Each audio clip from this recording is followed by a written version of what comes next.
ท่านกำลังฟังสถานีวิทยุกระจายเสียงพระพุทธศาสนา FM 104.5 เมกะเฮิรตซ์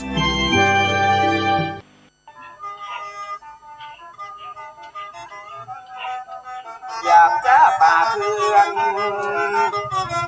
ไว้วนเอาแบบคนเท่ากำผักเย้าเปิ้นสอนแล้วจะเย็นเมื่อนอนใครในธรรมเป็นผู้เจริญคือธรรมะเนี่ยนะก็แปลว่าธรรมชาติที่สร้างสรรค์ขึ้นมาโดยบ่มีใครไปตกไปแต่งธรรมชาติของจักรวาลนะมันเป็นมาโดยกำเนิดหรือทำอย่างนี้ของเราหน้าที่ที่เกิดมาดอกจุ่มปีดอกจุ่มฟ้าดอกกระดังงาดอกมะลิมันเอามาเตะบ้านเตะเมืองมันมีไผเอาสเปรย์ไปฉีดมันก็ส่งกลิ่นหอมของมันเองกลิ่นตัวเนี้ยก็คือเป็นกฎเป็นระเบียบของกลิ่นดอกไม้ถ้ามีกลิ่นหอมเพื่อหยังเพื่อให้แมลงมาได้กลิ่นได้น้ำหวานแมลงก็มาดูดน้ำหวานพอดูน้ำหวานเสร็จก็เอาเกสรผสมกันก็กลายเป็นเมล็ดหันก็อันนี้คือหน้าที่ของดอกไม้หน้าที่ของแมลงผู้เนี่ยเรื่องเนี่ยธรรมะเป็นหน้าที่นะญาติโยมหน้าที่ที่ถูกต้องตามกฎตามระเบียบถ้าเราหันไปดูในสารคดีไปหันแมลงก็หรือไปหันสัตว์มันกินกันเนี่ยนะมันเขาเปิดห้องว่าห่วงโซ่ของอาหารถ้าเขาไปไล่งูกำลังกาบเขียดอยู่เขาไปดึงงูออกดึงเขียดออกจากปากงูเนี่ยก็ไม่ได้บุญนะไม่ได้บุญเพราะงูก็ไม่ได้กินข้าวละไม่ได้กินอาหารละเขียดตัวนี้หน้าที่ตัวเองก็ต้องหนีเอาชีวิตให้รอดเพราะความเป็นอยู่ของสิ่งสาราสัตว์ที่อยู่ในเถื่อนในถ้ำแล้วถ้าผู้ใคร่ในธรรมอะไรก็ใคร่ในหน้าที่การงานในสิ่งที่ถูกต้องก็ย่อมเป็นผู้เจริญต่อบ้านต่อเมืองอันนี้เป็นเรื่องที่สำคัญนะญาติโยมเพราะฉะนั้นการฟังเทศน์ฟังธรรมการปฏิบัติธรรมถือว่าเป็นการคัดเกลาหน้าที่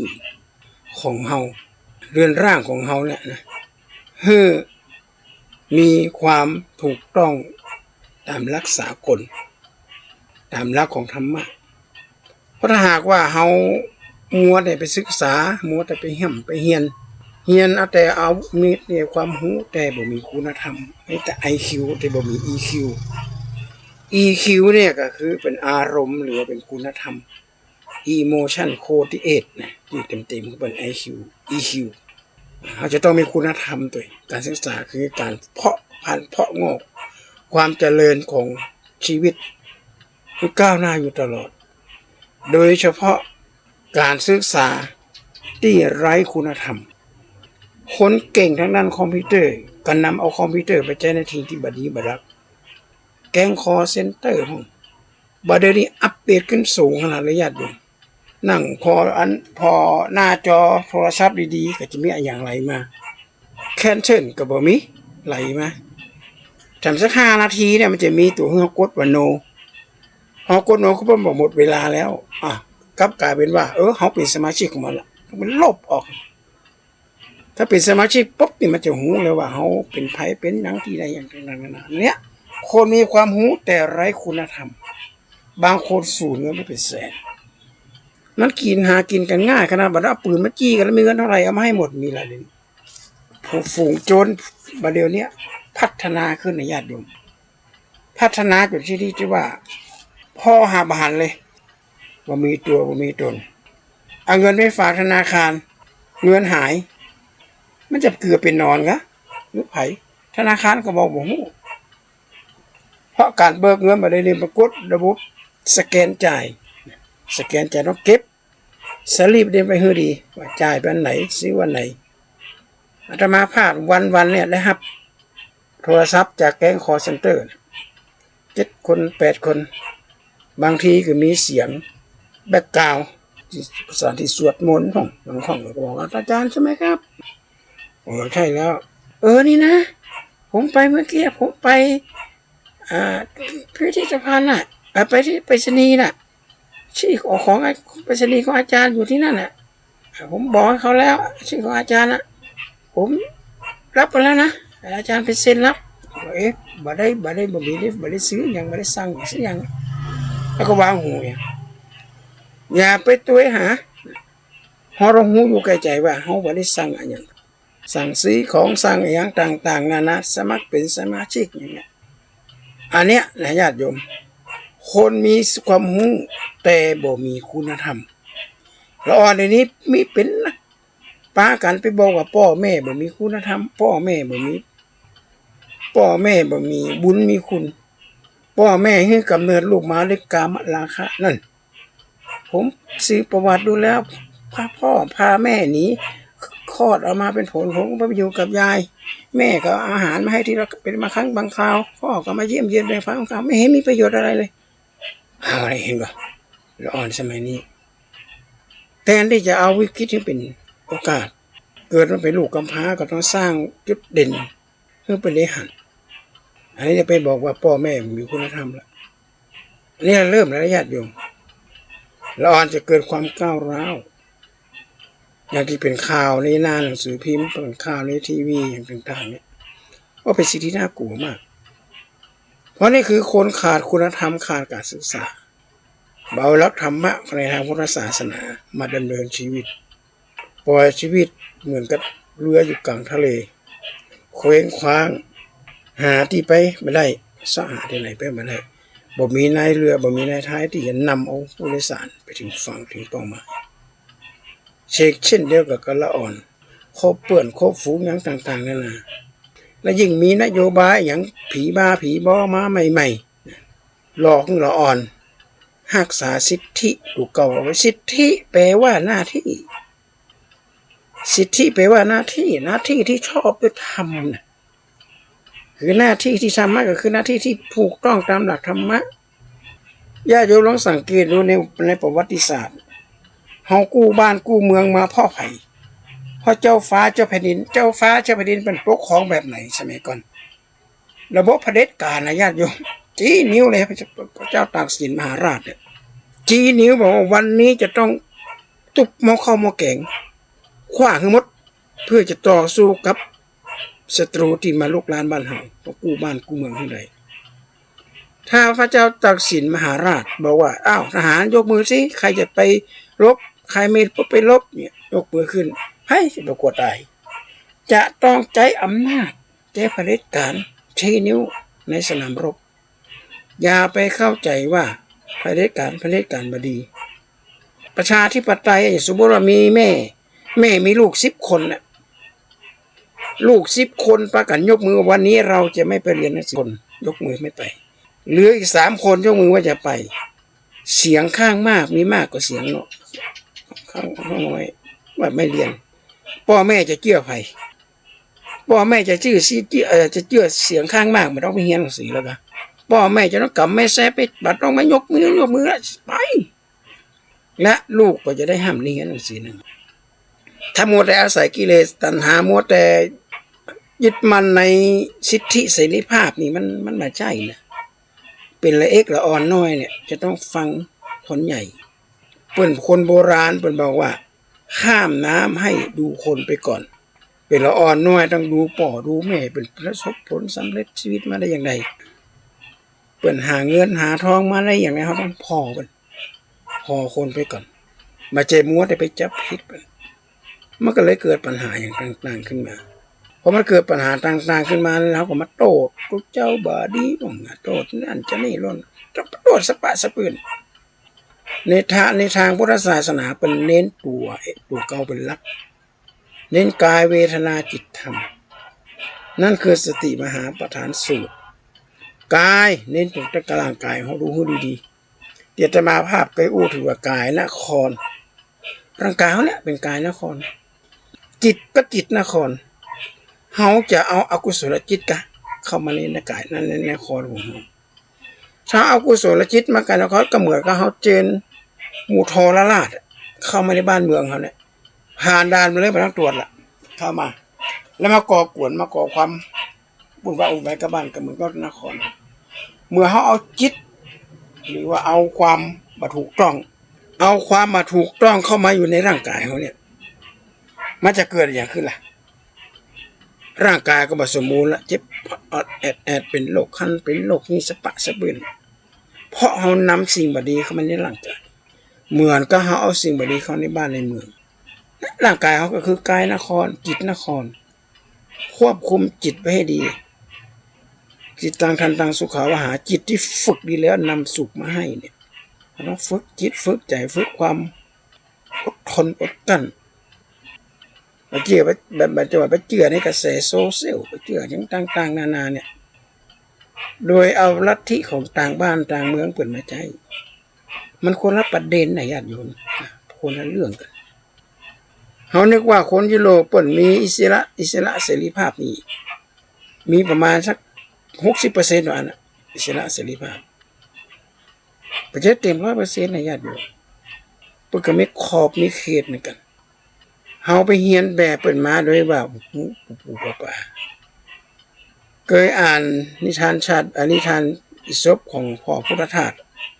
หลวงพ่อพุทธทาสว่าการศึกษาไม่ถูกต้องเป็นการศึกษาคือหมาหางด้วนคนบอกว่ามีสุนัขตัวหนึ่งเดินทางมาจากยุโรปหางไม่มีเพราะว่าโดนตัดหางวันหนึ่งฮะแกกำลังนั่งฟังเพลงสนุกที่ประเทศที่ยุโรปพัดลมมันตกก็ใส่หางแกด้วนแกก็เลยหลอกให้นักศึกษาทุกคนตัดหางเหมือนแกแล้วก็เดินไม่ตรงทางหนทางมีบัดเดียวเดินลงขวดสุราเดินลงบ้องกัญชาเดินลงเข็มฉีดยาฮ้อนไปถึงหมาไล่เหิบหมาตัวนี้มาอยู่เมืองไทยมาตัวนี้มาอยู่เมืองไทยก็ตั้งวิทยาลัยหมาหางด้วนตัวนี้ก็เปิดวิทยาลัยสร้างให้นักศึกษาตัดหางหมดแล้วเดินมาตรงกลางเคยเข้าวัดเข้าวาเคยกราบป่อกราบแม่เคยไปไหว้ครูบาอาจารย์เคยช่วยงานสังคมไปละของฟรีไม่มีในโลกไม่ไปทำไมไปให้โง่ปากันกินเหล้าปากันโดเดือดร้อนมันถึงหมาอุ้ยก็ประกาศเลยวิทยาลัยหมาหางด้วนขอนักศึกษาทุกคนเอาหางมาต่อให้ถูกต้องไล่มาตัวนี้ออกนอกประเทศบ้านเมืองถึงสงบสุขเดี๋ยวนี้เฮาเหมือนกับวิทยาลัยหมาหางด้วนศึกษามีความรู้การศึกษาสูงแต่ไร้คุณธรรมเอาความรู้มาใจที่มันมาเกิดประโยชน์คนเฒ่าคนแก่เป็นอยู่บ้านลูกปัญญาการงานกับโทรศัพท์มาหาก็เลยถามว่าลูกชื่อหยังมีทะเบียนมีใบบัตรประชาชนของลูกบ่าวก็บอกเบอร์กับแม่อุ้ยกับบ่ฮู้ก็บอกเลข13หลักคือกับแก๊งคอลเซ็นเตอร์บอกเรียบร้อยหมดแก๊งคอลเซ็นเตอร์ก็กดเอารหัส13หลักก็ไปดึงเอาข้อมูลมาปิกมาสตางค์หาจากธนาคารสืบถามว่าไผเป็นคนบอกเป็นพ่อบอกว่าแม่เรากึดให้ดีแล้วไผโทรมาหาผมแม่ก็บอกว่ามีไผกับฮู้โทรมาขอรหัส13หลักของลูกแม่ก็ขึ้นไปเปิงเตอหายหมดเงินทองเพราะเลข13หลักเนี่ยเป็นบ่ฮู้ไผมันจะเก็บเป็นความลับบางทีก็ลูกพยาการแม่อยู่บ้านสักจำลำเนี่ยก็เตียวเข้ามาละบอกว่าไอ้ลาบอกขึ้นมาเอานั่นมาอันนี้ไม่อุ้ยก็บอกเรื่องของเราเอาว่าเอารถไปล้างกันรถจอดอยู่มีรถ2 คันเอากุญแจให้เรียบร้อยครับรถออกนอกบ้านหายซับลูกปีมาถามแม่รถไม่ไหนโอ้มีละแอมถ้าขอยืมแป๊มจัดการลาบอกโอ้เรียบร้อยเลยอันก็ว่าคนเดียวนี้อาการศึกษาดีแต่ไร้คุณธรรมเขาจะเนี่ยอย่างใดเนี่ยแต่ก่อนในสมัยก่อนเนี่ยเขามีการศึกษาเขามีวิชาศิลธรรมวันศุกร์เขาจะมีการสวดจีปีโซพาเข้าวาเนี่ยสวดก่อนพาหูสหัสแล้วก็มีประเพณีการไหว้ครูกะอย่างเนี้ยนะของเล็กๆน้อย เด็กนักเรียนเจอครูขับรถผ่านเด็กนักเรียนจะต้องยืนตรงและทำความเคารพถ้าหากบัดทำความเคารพถึงบรรลุขึ้นครูจะห้องไม่ถามว่าจะได้เทปถึงบัดเคารพครูไม่แซ่นะญาติโยมต้องเขียนจะมาเองโดนเลยโดนครูใหญ่เขียนเป็นเด็กเป็นเล็กไม่รู้จักผู้หลักผู้ใหญ่คราวนี้อย่าทำให้เห็นอีกนะผู้ใหญ่ไม่แซ่เขียนก็บากล้าไปบอกแม่บากล้าไปบอกพ่อกลัวก็เรียกไปจะว่าก็จับกันนะกะมึงแบบมึงมันจะเขาลบเปิ้นหรอกแม่จะว่าอย่าไปเข้าข้างนะเข้าใช่ไหมก่อนไม่มีเข้าข้างลูกไงเขาแบบป้องกับลูกอ่ะลูกไม่โดนไม่แซ่เขียนมือบวมอ่ะเอามือไปอุ่มไว้แล้วก็เปิดเอาไม้แซ่เขียนเพราะวิ่งเล่นนะหล่นไปหล่นมาเฮ้ยนี่เป็นละอ่อนเนี่ยมันจะต้องฟังมีอาจารย์อยู่ท่านหนึ่งอ่ะเป็นถึงรัฐมนตรีเป็นถึงรัฐมนตรีกระทรวงศึกษาธิการทุกครั้งที่เป็นปิกมาที่โรงเรียนที่เป็นเฮียนหนังสือเนี่ยเปิ้นจะไปหาอาจารย์ใหญ่ซึ่งเกษียณแล้วก็เข้าแก่แล้วเปิ้นยังบอกว่าอาจารย์ใหญ่ครับแต่ละครูใหญ่นะอาจารย์ใหญ่ถ้าตีผมแรงกว่านี้ผมไม่ได้เป็นนายกรัฐมนตรีนี่ทีนี้อาจารย์ตีผมเบาไปหน่อยนึงอาจารย์ก็บอกไม่เบาแล้วหลังเป็นรอยจนเลือดออกกันไม่เบาแล้วน่าจะตีให้แรงกว่านี้อีกผมจะได้เป็นนายกรัฐมนตรีนี่ตีเบาไปผมได้เป็นแค่รัฐมนตรีว่าการกระทรวงศึกษาธิการโคนตะกอนเปิดบ่มีอาฆาตพยาบาทถ้าหากบ่มีอาจารย์ใหญ่หรือครูใหญ่วันนั้นบ่มีรัฐมนตรีวันนี้เพราะอย่างยกพวกตีกันป้ากันหนีไปแอวบ้ามาเฮียนหนังสือนะฮะอาจารย์ใหญ่จับไม้ไม่ได้กันไม่แซ่เคียนจนอยู่มัดเลยเคียนนะจนที่จะเลือดไหลออกจากตะกร้ามเลยฮะเป็นห้อยเลยนี้คือบนเรากับไม้เร็วของคุณครูจะดีมีฤทธิ์เพราะศิษย์ช่วยศิษย์จะสวยด้วยอาจารย์ท่านกล่าวสอนศิษย์กับครูคู่กันนั้นถาวรการเรียนสอนถ้าขัดกันก็บันไลนักเรียนบ่ฮือเกียรติครูบ่ฮือความเคารพนับถือครูการเฮียนก็เหมือนกับว่ามันเรือจ้างอ่ะเหมือนกับจ้างเฮียนหนังสือนะอย่างที่นวรัตน์พงษ์ไพบูลย์ได้กล่าววันนั้นวันที่16 มกราคมที่เป็นวันครูยามแม่เจ้าขึ้นเรือเจ้าเชื่อไหมเรือพาไปถึงฝั่งดังเจ้าหมายแม้ขึ้นลมหมให้แม้ขึ้นลมหมกระหน่ำไม่ก้ำกายทางขวาซ้ายครูเคยป้อไม่ต้องกลัวเจ้าคงเห็นครูเป็นเช่นเรือจ้างเมื่อถึงฝั่งยืนได้ก็ใส่หัวถีบให้พ้นห่างไปให้ไกลตัวไม่ต้องกลัวเรือร่มจมทาราเคยสอนเจ้าเช้าเย็นเห็นนกว่ายเมื่อเจ้าไปโบยบินก็ผินหน้าเมื่อห่างการพบการพานร้างลาไม่รู้ว่าครูหรือศิษย์อนิจจังคั้นเวลาผ่านมานานแค่ไหนเหตุไฉนลืมเรื่องเมื่อครั้งหลังเรืออยากถามเจ้าจงตอบให้เรือฟังว่าเรือยังเป็นครูเจ้าหรือเปล่าชีวิตของครูเหมือนเรือจ้างที่จะนำเอานักศึกษาเข้าถึงฝั่งถึงเป้าหมายแต่กว่าจะถึงฝั่งได้นั้นนักศึกษาต้องมีความเคารพนอบน้อมไม่จะอาศัยสิทธิเสรีภาพมักใส่ไปมองข้าเจ้าไหมอยากจะแต่งตัวอยากได้กัดแต่งอยากจะได้กัดแต่โหอย่างต่อไปโอ้โหเราไปทำงานล่ะบริษัทแต่ละบริษัทนี่เปิดให้นักศึกษานักพนักงานเนี่ยแต่งชุดเป็นสีแผนกไฟฟ้าใส่สีหนึ่งแผนกก่อสร้างทำสีหนึ่งแต่ละแผนกใส่สีเหมือนกันเพื่อที่จะได้หากันได้ง่ายขึ้นมันสะดวกและก็ประหยัดด้วยอาทิตย์ในทางอาทิตย์บอกได้เปลี่ยนละอาจจะเปลี่ยนเฉพาะวันนั้นวันนี้ใส่แขนยาวนะแต่สีเดิมหมดปัญหาเรื่องการแต่งเนื้อแต่งตัวไปอวดกันการแต่งเนื้อแต่งตัวไปอวดกันแต่งหน้าทาเล็บใส่ลิปสติกอย่างแดงปรีปลอนี่ลำบากนี่นะญาติโยมนะสิทธิเสรีภาพสิทธิคือหน้าที่ที่เหมาะสมกับกาลเทศะเหมาะสมกับวัยสิงสาราสัตว์ที่อยู่ในเถื่อนในถ้ำเนี่ยถ้าลูกมันดื้อมันรั้นแม่ก็ทำโทษนะหมาแม่ก็ยังคบแง่งเขาใส่เลยมันไก่ก็เหมือนกันลิงก็เหมือนกันถ้าลูกดื้อรั้นขึ้นมามันก็ทำร้ายการทำโทษนี่ก็คือว่าเป็นการคุ้มเคล็ดถึงหลาบไม่ได้อาฆาตพยาบาทอะไรอย่างนี้เพราะฉะนั้นเราได้ผืนแผ่นดินนี้มา ผืนแผ่นดินที่เขาได้มาเนี่ยเป็นด้ามขวานทองกว่าเขาจะได้มาล่ะมันยากเย็นเข็ญใจขนาดไหนนักปราชญ์มันบอกว่าเราจะหนีเราจะถอยต่อไปไม่ได้แล้วเหลือเป็นเนียสุดท้ายที่หมายมั่นด้ามขวานทอง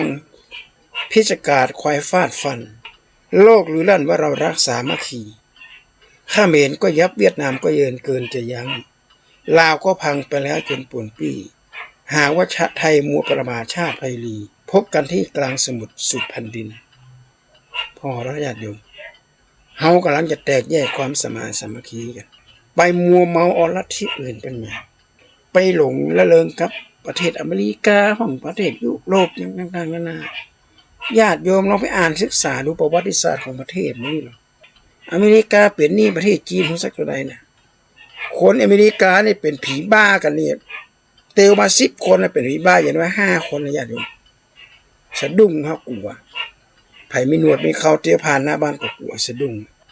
เกิดความวิตกกังวลอย่างต่างๆนานาเพราะอย่างก็ไปสร้างเวรสร้างกรรมพนักกันไประเบิดไปทิ้งประเทศอิรักประเทศอิหร่านเนี่ยสะปะสะปื้นไหนอเมริกาทิ้งหมดไม่แต่ถ้าเวียดนามก็ยังโดนแล้วเขากำลังจะเข้าฮีดเข้าหอยกับอเมริกานะตอนนี้โดยการผ่านขบวนการอันนี้จะมาอู้ถึงละนะอู้ถึงแบบหูเหตุโดยว่าบอกว่าจะเป็นประเทศไหนก็ตามการศึกษาเนี่ยการศึกษาที่มีคุณธรรมเป็นตัวนำเป็นแม่บทเนี่ยนี่แหละคือการศึกษาที่ถูกต้องตามหลักขององค์การสหประชาชาติองค์การสหประชาชาติในนี้มันกลัวที่สุดเลยกลัวมากที่สุดกลัวคนเก่งแต่บ่มีคุณธรรมคนเก่งบ่มีคุณธรรมเหมือนมีดดาบบ่มีฟ้ากับญาติโยมเอาวางไว้ตะใดก็อันตรายไผไปทิ่มไปตำเขาใส่ก็จะบาดมือทำระเบิดบ่มีสลักนิรภัยก็ยิ่งอันตรายใหญ่เลยปืนยังมีสลักนิรภัยรถยนต์รถเมล์รถแม้กระทั่งบินเปิ้นยังมีเบรกคนมีการศึกษาสูงแต่บ่มีคุณธรรมบ่มีศีล5บ่มีธรรม5ญาติโยมคือว่าน่ากลัวขนาดนั้นเพราะนั้นปัญหาการหย่าร้างนี่พุกขึ้นมาอย่างกระดอกเห็ดเลยเดี๋ยวนี้โอ้โหน่ากลัวมากเลยบางทีมา2 คนแม่ลูกถามคุณพ่อไปไหนพ่อหนีมีเมียใหม่แล้วอ้าวบางทีพ่อมากับลูกถามว่าแม่บ้านไหนหนีไปกับผู้ชายแล้วเรื่องก็มั่วไม่รู้ไม่คุยกันเลยหนีกันหนีเอาไปดื้อๆอย่างเงี้ยอาจจะสมาธิสั้นไม่ค่อยสนใจว่าอะไรก็ไม่ได้เอาละลัทธิทางที่ดีที่สุดคือมันปาลูกปาหลานเขาวัดเขาวันนั่งกรรมฐานแล้วพิจารณาถึงความถูกต้องของชีวิตของสรีระร่างให้หูเหียนหูสิ่งเหล่านี้เท้าเหียนหูกายเวทนาจิตธรรมเนี่ยรู้เรื่องกายเขาสามารถที่จะร่างกายเขาจะบอกเป็นไข้เป็นเมื่อยเขาจะบอกเอาอย่างยัดเข้าไปสมาได้อูหะไปหน่อยยัดเข้าไปเหมือนกินเข้าไปแหละกินส้มห้องกินอย่างของมักของร้องของปิ้งของย่างใส่เข้าไปเพราะมาได้พิจารณาเลยกิน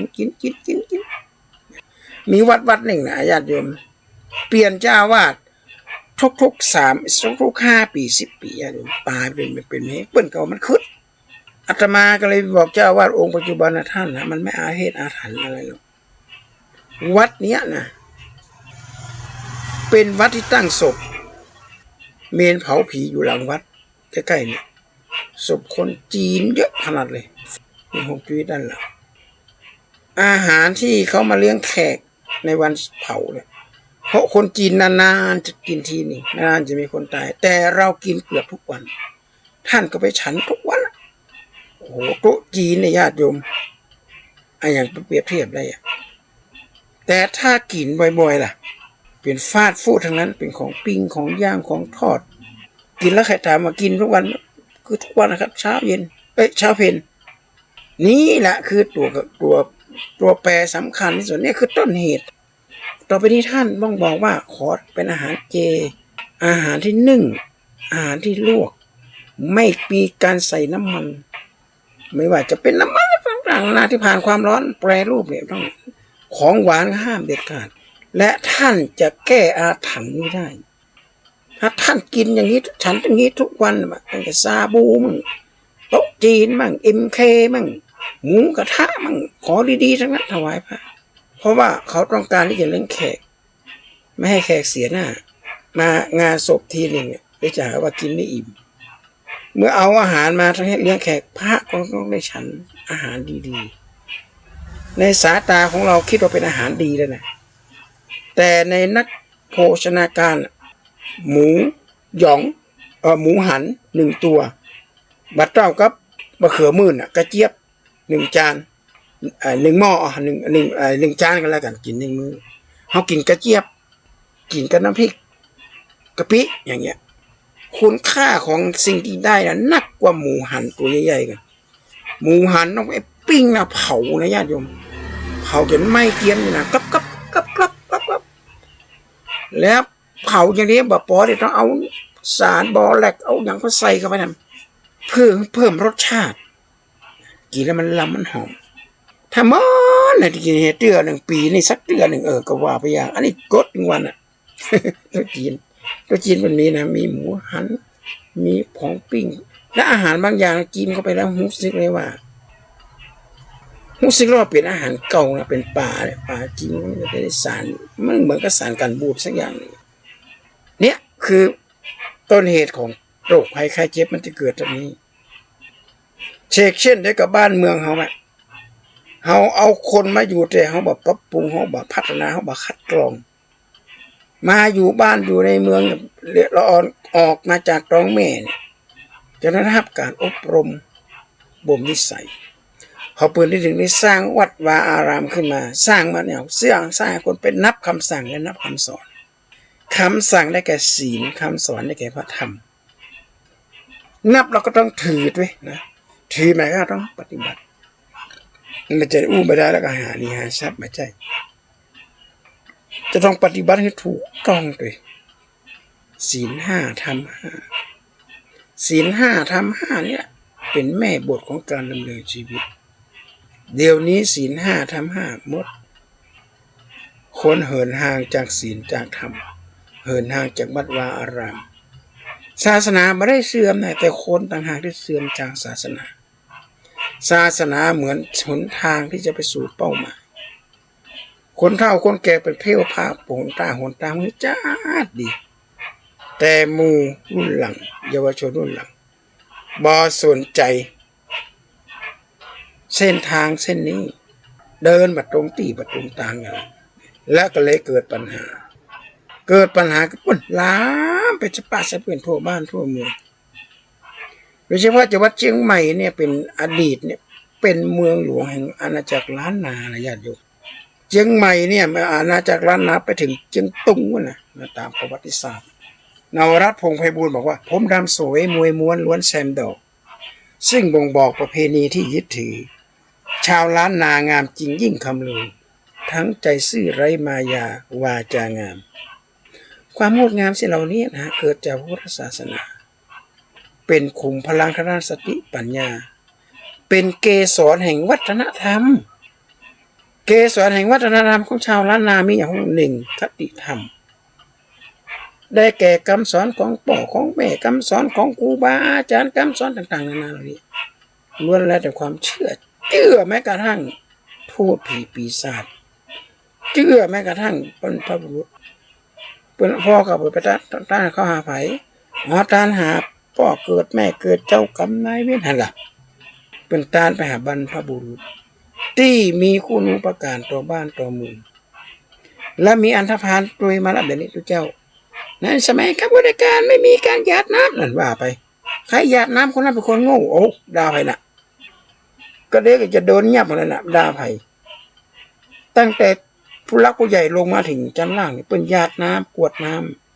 ำหยาดน้ำเป็น1หยาดน้ำอุทิศส่วนกุศลให้เจ้ากรรมนายเวร2หยาดน้ำเพื่อประกาศอิสรภาพ3หยาดน้ำเพื่อตัดขาดมาเข้าใกล้กันสมัยก่อนนะหยาดน้ำเหมือนกับพระนเรศวรน่ะเป็นหยาดน้ำเลยว่าต่อไปนี้เราจะไม่เป็นข้าทาสของใครพระเจ้าพิมพิสารทานวิหารแต่บ่ได้อุทิศส่วนกุศลให้จังกับเจ้ากรรมนายเวรผีมาหลอกพระเจ้าบอกโอ้เปิงอะกะบัดนั้นเข้าหาญาติโกโหติกาเขาเรียกเปรตของพระเจ้าพิมพิสารเปรตของพระเจ้าพิมพิสาร ญาตินาพิษตัดมิตรตัดญาติขาดสัมพันธ์กันเนี่ยอันนี้แหละฮะเขาเรียกคติธรรมได้แก่ความเชื่อมันก็จะมีบางคนไม่ยอมเชื่อวัดเชื่อวาเนี่ยเปิ่นจึงมีไว้หรอหอเจ้าตี่เจ้าตางเปิ่นมีไว้โอ้เป็นอาตมาว่าเป็นศิลปะชนิดหนึ่งงามนะบ้านหลังใดบ่มีเจ้าตี่บ่มีศาลพระภูมิดูแล้วบ่งามอ่ะมันโล่งๆจะได้รู้นะถ้ามีศาลพระภูมิอยู่หน้าบ้านอยู่ข้างบ้านเนี่ยลงมันงามมันเปิงดิของไว้สาเปิ้นพอเฮามาอยู่ตี้ของเปิ้นนั้นน่ะนัตถิโลเกอนามัตังไม่มีที่ไหนมันมีสัตว์มันตายอ่ะทุกหย่อมหญ้าทุกก้าวที่เราย่างไปนี่ของตายทั้งนั้นญาติโยมซากพืชซากสัตว์สิงสาราสัตว์ตายไปกี่ร้อยปีพันปีหมื่นปีแสนปีล้านปีเราไม่รู้ในเมื่อเราไม่รู้ก็จะต้องมีวิญญาณต้นไม้มีลูกเทวดาทุกต้นในสมัยพระพุทธกาลเป็นยังมีหรอกพระสงฆ์เจ้าบ้านก็ไปตัดไม้เทวดาให้มาหาพระเจ้าต่อไปนี้ห้ามพลาดของเขียวอันนี้จะไปอุไรเรียนละทิศเทวดาให้เหาะเอาไปย่ำจีที่ของเพิ่นคติธรรมนี่ก็คือเราเนี่ยมีทุกคนทุกแห่งความเชื่อเหล่านี้ถ้าใครไปเชื่อสิ่งเหล่านี้ก็แสดงหันว่าคนจิตใจหยาบกระด้างไม่ยอมรับความจริงไม่ยอมรับความกฎเกณฑ์กติกาของสังคมอันดับที่สองเนติธรรมได้แก่กฎหมายของบ้านเมืองเนี่ยวัฒนธรรมนั่นแหละคือข้อที่สองในเนติธรรมกฎหมายประกอบด้วยหลักการและเหตุผลสองอย่างหลักการคือตั้งขึ้นมาเพื่ออะไรตั้งเป็นหลักเป็นหมวดเป็นหมู่เหตุผลเพื่ออะไรอ่ะใส่หมวกกันน็อกอ่ะมันจะว่าใส่ให้เก๋เท่ก็ไปมองว่าเป็นผลประโยชน์ยิ่งใหญ่ของนักการเมืองมั่งใส่เซฟตี้เบลเขาเข็มขัดนิรภัยมีรถคันหนึ่งนะญาติโยมกิ่งลงจากดอยปุ่นที่จังหวัดอย่างว่าเพชรบูรณ์น่ะที่เขาไปลมซักไปอย่างก็ละอย่างไปดูวิวอย่างอุทยานน้ำนุ่งน้ำหนาวตกลงหิวกิ่งลงนะญาติโยมกิ่งลงไปปรากฏว่าคนที่คาดเข็มขัดนิรภัยเนี่ยบาดตายแค่บาดเจ็บนิดน้อยหัวแตกเพราะว่าไอ้กระจกมันตกเขาใส่แต่กระดูกกระเดี่ยวมันเป็นอย่างเพราะเข็มขัดนิรภัยน่ะยิ่งดิ้นก็ยิ่งหัดติ๊กนะบางคนที่นั่งในเบาะน่ะดิ้นไว้ไหนแล้วก็รอดปลอดภัยส่วนคนที่มาใส่เข็มขัดนิรภัยคอหักแขนหักเป็นอัมพฤกษ์อัมพาตตายหน้าน่ะหันก็ว่าเนติธรรมที่เป็นบังคับใส่เข็มขัดนิรภัยเนี่ยเปิ้นไม่ได้อันอย่างเพื่อความปลอดภัยกับประชาชนหมวกกันน็อกที่มันใส่เนี่ยใส่ถ้าเกิดหกล้มขึ้นมาเนี่ยเอาหัวไปกระแทกปืนขึ้นมาเนี่ยหัวเนี่ยกระแทกกับซีเมนต์กับอันอย่างนี้ก็ขอบแล้วมันจะเกิดอย่างขึ้นในญาติอยู่นะคือตัวหัวล่างข้างแตกหัวนอกเบื้องตายแต่ถ้าเขาใส่หมวกกันน็อกเขาก็จะได้รอดกับสิ่งเหล่านี้เนี่ยเนติธรรมเนี่ยบ้านเมืองต่างประเทศที่เป็นเจริญก้าวหน้าเนี่ยที่เป็นเจริญก้าวหน้าในหน้าที่การงานที่บ้านเมืองมันเจริญเปิ้นมีสัมมาทิฏฐิก็หมายความว่ามีความคิดเห็นตรงกันขยะเนี่ยเพิ่นจะบ่ให้มีเหี้ยหายย้ายหยาดเก็บไปเป็นวันและจุดที่ทิ้งขยะจะมีกล้องวงจรปิดด้วยแล้วก็สามารถเจ้าหน้าที่ขับรถหันเลยนี่ขยะที่นี่มันกองนี่ก็มาเอาแล้วก็เอาใส่เป็นอย่างขยะนี่เปิดบ่ฮ้อเป็นขยะล่ะเป็นก็เรียกรีไซเคิลรียูสรีฟิลนำไปใช้ได้รัฐบาลก็บ่ต้องได้จ่ายสตางค์แล้วเพราะว่าบริษัทนี่มาประมูลหับเอาไปนี่คือเป็นมีสัมมาทิฏฐิมีความคิดเห็นที่ตรงกันอย่างนี้เนาะโอเคครับโอเคแต่บ้านเฮาล่ะเนติธรรมเฮาบ่มีในความคิดที่เหมือนกันพอเพิ่นจะสร้างอย่างขึ้นมาก็ไปโจมตีเพิ่นออกกฎระเบียบต่อไปนี้รถทุกคันจะต้องใส่หมวกกันน็อกอย่างนะมันก็ได้สตางค์ว่าไปขายหมวกกันน็อก ประเทศอเมริกาประเทศยุโรปประเทศเจริญก้าวหน้าญาติโยมใครขับมอเตอร์ไซค์ปั่นจักรยานไม่ใส่หมวกกันน็อกก็ถือมาจากซีกโลกไหน มาจากซีกโลกไหนทำไมไม่กลัวตายเหรอและประเทศบางแห่งที่มีหิมะเนี่ยก็ต้องให้ใส่เสื้อโค้ทหมดใครไม่ใส่เสื้อโค้ทไม่ใส่กะรองเท้ากันน้ำแข็งเนี่ยเขาก็ไม่ให้เข้าทุกคนมีความเท่าเทียมกันทั้งเรื่องของกฎหมายแต่บ้านเฮาประเดี๋ยวนี้เฮาเริ่มจะคัดขวางเปิ้นมีการยับความเร็วมันวิ่งรถมันวิ่งเร็วมันจะอันตรายเวลาเบรกจะเบรกบ่ทันเวลาโดนยับก็จมก็เดือดแล้วนี่ก็เนติธรรมเนี่ยสำคัญมากบ้านเมืองจะอยู่สุขอยู่สบายเนี่ยก็กฎหมายต้องศักดิ์สิทธิ์ชีวิตต้องรุ่งเรืองบ้านเมืองต้องเจริญก้าวหน้าทางด้านวัตถุธรรมข้อที่3วัตถุธรรมหรือเขาเรียกภาษาอังกฤษว่า symbol สัญลักษณ์ symbol คือสัญลักษณ์ fact FACT เนี่ยหมายถึงว่าข้อเท็จจริงของสัญลักษณ์อย่าง Facebook เนี่ยเฟซเนี่ย FACT เนี่ยเฟซแปลว่าข้อเท็จจริงของ symbol ของสัญลักษณ์ที่เขาใส่เสื้อมอห่อไม่เปื่อยอย่างกลางตรงกลางนาเนี่ยนะอากาศมันร้อนความสีดำนี่จะอมความร้อนไว้อย่างดีมาฮือบานี้แล้วก็สีดำนี่บาทำฮือซัดตกอกตกใจใส่ลองใส่สีแดงสีเลือดหมูสีมันแจ่มแจ้งเนี่ยควายจะไล่ควิดเลยเพราะมันตาบอดสีเหมือนวัวกระทิงเพราะนั้นพุทธศาสนาเปิ้นสอนให้พระสงฆ์เรานุ่งใส่ผ้าย้อมฝาดคืออย่างผ้าสีกั๊กนะญาติโยมสีกั๊กเนี่ยมันเป็นสีใบตองแล้วเวลาซัดเวลาหั่นสีใบตองแห้งเนี่ยมันก็เป็นธรรมดาไปพระสงฆ์ห่มผ้าพระที่อยู่ในป่าจะต้องนุ่งอันเนี้ยนะสัญลักษณ์ทุกแห่งทั่วโลกานารีมีแบบอย่างปราชญ์ยังอ้างเทิดศัพท์นางอักษรทุกภาษาเชื้อชาติมีอาภรณ์อลงกรณ์งดงามติดตามตนปิดเรือนร่างของเนื้อนวลไม่หยวนยั่วไม่ก่อตัวราคะอกุศลเป็นแบบอย่างสตรีนฤมลประชุมชนอย่างเทิดค่ายอดนารีผู้จงใจแต่งตัวยั่วกิเลสนั่นแหละคือเปรตในก้างร่างดิถีพอใจอยากก้อนเนื้อเหยื่อโลกีเป็นกาลีล่อลวงบ่วงโลกคำสอนของ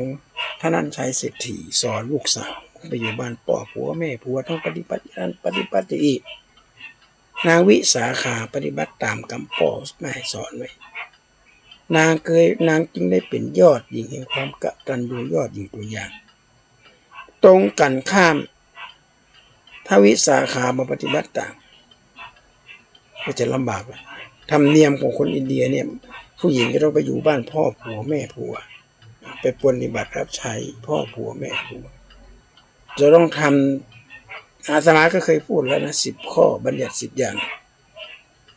อันนี้แหละฮะแซมโบหรือสัญลักษณ์ข้อสุดท้ายของวัฒนธรรมคือสหธรรมการช่วยเหลือเกื้อกูลกันมีญาติขาดน้ำจิตไม่สู้มิตรมีน้ำใจยามยากขาดมีภัยไม่ช่วยเหลือเกื้อกูลกันรักมิตรคิดเกื้อญาติมีโอกาสผูกสัมพันธ์ทำดีคงมีวันญาติเห็นจิตมิตรเห็นใจเวลาเปิ่นเจ็บเปิ่นเป็นกาเปิ่นมีปัญหาอย่างต่างๆนานาเขาก็เข้าไปช่วยหาทางช่วยหาทางแก้ไขวัดวาอารามเปิ่นมีกินมีทานมีใครไปช่วยแก้การอย่างงั้นเขาก็ไปบ่มีสตางค์แต่เอาแหงไปหอมคนก็บอกเอาแหงไปหอมเอาแหงไปห่วมอาตมาพาไปรักษาหลากฟันที่คลินิกคุณหมอเป็นก็ใส่ฟรี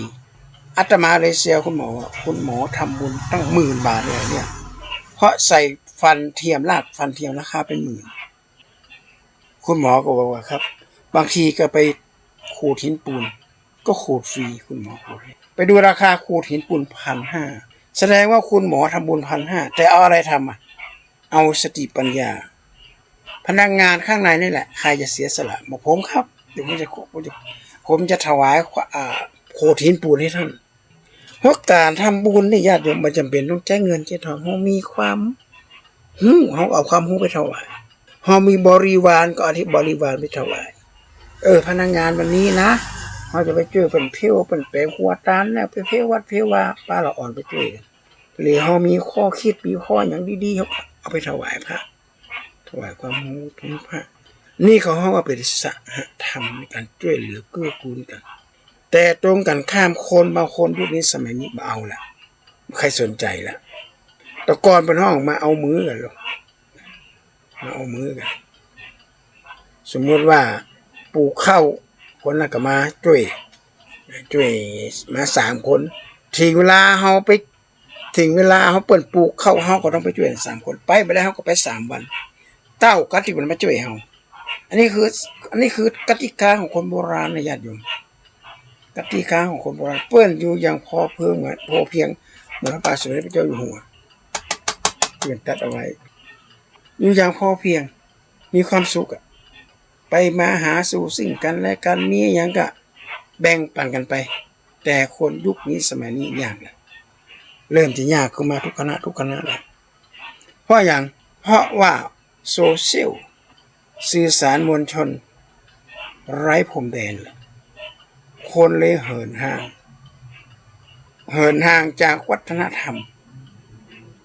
นี่นะพระเจ้าพระองค์เป็นวางหลักไว้ว่า7 วันนะคือมาฟังเทศน์ฟังธรรมมาสนทนาธรรมกับพระได้เห็นสมณะก็ถือว่าเป็นมงคลอันสูงสุดถ้าจะเกิดการเป็นมงคลก็จะต้องมีก็จะต้องสนทนาธรรมะฟังธรรมะจากพระองค์ท่านในวันนี้ก็รายการทานธรรมทางสงบก็มาถึงเวลาสุดท้ายก็อาตมาภาพ